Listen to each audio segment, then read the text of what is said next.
जय हिंद साथी, रोजगार वितरण में आपका स्वागत है। उम्मीद करता हूं आप लोग बेहतरीन जबरदस्त जिंदाबाद होंगे। साथी, आज मैं आपके लिए इंपॉर्टेंट फैक्ट लाया हूं, इंपॉर्टेंट क्वेश्चंस लाया हूं। वाराणसी मंडल के इंपॉर्टेंट क्वेश्चंस कौन कौन से हैं जो पेपर में बार बार पूछे जाते हैं। देखिए साथी, वाराणसी मंडल में 4 जिले शामिल हैं। कौन कौन से जिले? वाराणसी, जौनपुर, गाजीपुर, चंदौली। इसके बारे में इंपॉर्टेंट फैक्ट देखते हैं साथी। वाराणसी मंडल, वाराणसी का मुख्यालय वाराणसी में ही स्थित है। यहाँ पर गंगा, वरुणा और अस्सी नदी यहाँ की प्रमुख नदी है। देखिए साथी, इंपोर्टेंट फैक्ट आपसे पूछ लिए जाते हैं। देखिए, वाराणसी गंगा नदी के तट पर स्थित है। ये क्वेश्चंस आपको बार बार पूछा जाता है। वाराणसी किस नदी के तट पर स्थित है? आपको बताना है गंगा नदी के तट पर स्थित है। नेक्स्ट, महाजनपद काल में यह काशी महाजनपद की राजधानी थी। मोस्ट इंपोर्टेंट क्वेश्चन है साथी, आपसे पूछ लिया जाता है कि काशी महाजनपद की राजधानी कौन सी थी? आपको बताना है बनारस यानी वाराणसी। वाराणसी काशी महाजनपद की राजधानी थी। इंपोर्टेंट फैक्ट है दोस्त। यहीं पर सारनाथ कहाँ है? सारनाथ वाराणसी में ही। आपसे ये पूछ लिया जाता है कि माता बुद्ध ने जहां पर धर्म चक्र परिवर्तन किया था वह स्थान कहाँ है? सारनाथ कहाँ है? वाराणसी में। मोस्ट इंपोर्टेंट फैक्ट, 2 से 3 फैक्ट ही आपको याद रखने हैं साथी। हम आपको बताएंगे क्या क्या आपको फैक्ट याद रखने हैं। यहीं पर 6 घरानों में से एक घराना बनारस घराना भी स्थित है। यह किसके लिए फेमस है? सिल्क और पीतल के बर्तन यहाँ के फेमस है। सिल्क और पीतल के बर्तन। देखिए साथी, इंपोर्टेंट फैक्ट में आपको क्या क्या याद रखना है। वाराणसी गंगा नदी के तट पर स्थित। आपको क्या क्या याद रखना है? वाराणसी गंगा नदी के तट पर स्थित है। सारनाथ कहाँ है? वाराणसी में। सारनाथ वाराणसी में स्थित है। और एक फैक्ट और, बनारस घराना भी यहीं पर है। बनारस घराना भी यहीं पर है। ये आपको फैक्ट याद रखने हैं। मोस्ट इंपोर्टेंट फैक्ट यही थे साथी, और भी है। हमने आपके लिए पूरी पीडीएफ टाइप करवाई है। इंपोर्टेंट फैक्ट मैंने आपको बता दी। आपको पूरा देखना है तो आप पीडीएफ से पढ़ सकते हैं। देखिए साथी, आते हैं नेक्स्ट, जौनपुर के बारे में देखते हैं। इंपोर्टेंट फैक्ट क्या है? जौनपुर का मुख्यालय जौनपुर में ही स्थित है। यह गोमती, सई और मयूर यहाँ की प्रमुख नदियां हैं साथी। इंपोर्टेंट फैक्ट देखते हैं। जौनपुर को पूर्व का सिराज कहा जाता है साथी। इंपोर्टेंट फैक्ट है, जौनपुर को पूर्व का सिराज कहा जाता है। यह शहर गोमती नदी के तट पर स्थित है।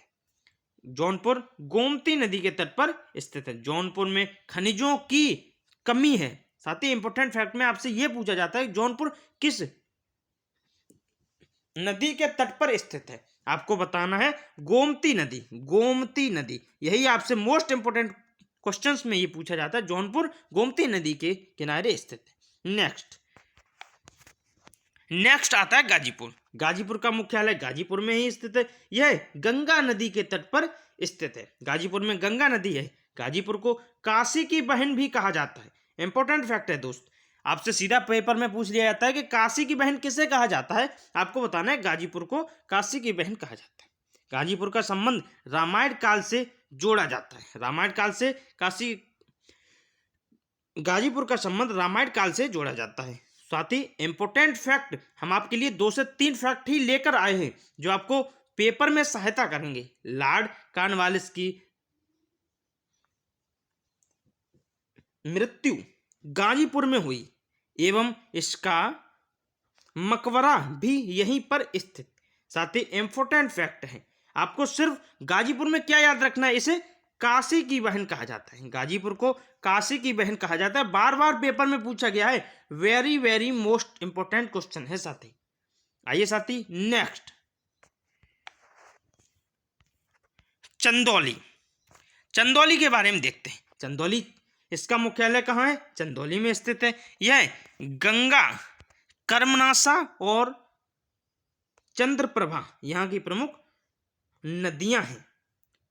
3 नदी हैं साथी, इंपोर्टेंट नदियां हैं। गंगा, कर्मनाशा, चंद्रप्रभा इंपोर्टेंट नदियां हैं। चंदौली की स्थापना चंद्रशाह ने की।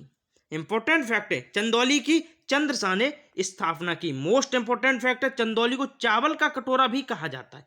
यह भी आपसे पूछ लिया जाता है कि चावल का कटोरा किसे कहा जाता है? आपको बताना है चंदौली को चावल का कटोरा कहा जाता है। कर्मनाशा नदी चंदौली और बिहार के बीच का विभाजन रेखा है। साथ ही इंपोर्टेंट फैक्ट है, चंदौली और बिहार के बीच की जो सीमा बनाती है वो कौन सी नदी बनाती है? आपसे ऐसा क्वेश्चन पूछा जाएगा, आप बताना। कर्मनाशा नदी। मोस्ट इंपोर्टेंट, इसमें आपको क्या क्या मोस्ट इंपोर्टेंट फैक्ट याद रखने हैं? इसमें सिर्फ आपको यह याद रखना है कि चावल का कटोरा किसे कहा जाता है। चावल का कटोरा किसे कहा जाता है? आप बताना। चंदौली को। चंदौली को चावल का कटोरा कहा जाता है। बिहार और चंदौली की सीमा कौन बनाती है? तो कर्मनाशा नदी बिहार और चंदौली की सीमा बनाती। दोस्त, हमने आपको इंपोर्टेंट क्वेश्चंस बता दिए, यही पेपर में छपेंगे, इसी में से आपको क्वेश्चंस मिल जाएंगे। हमने आपको बताया उतना आप याद कर लीजिए। सिर्फ 9 से 10 फैक्ट है, वही आपको वर्दी दिलाने में सहायक होंगे। इंपोर्टेंट फैक्ट हैं, साथ ही रोजगार वितरण से ज्यादा संख्या में जुड़े, क्योंकि यही आपको सिलेक्शन की तरफ ले जाएगा। इंपोर्टेंट क्वेश्चंस यही दिलाता है। जय हिंद, धन्यवाद, जिंदाबाद।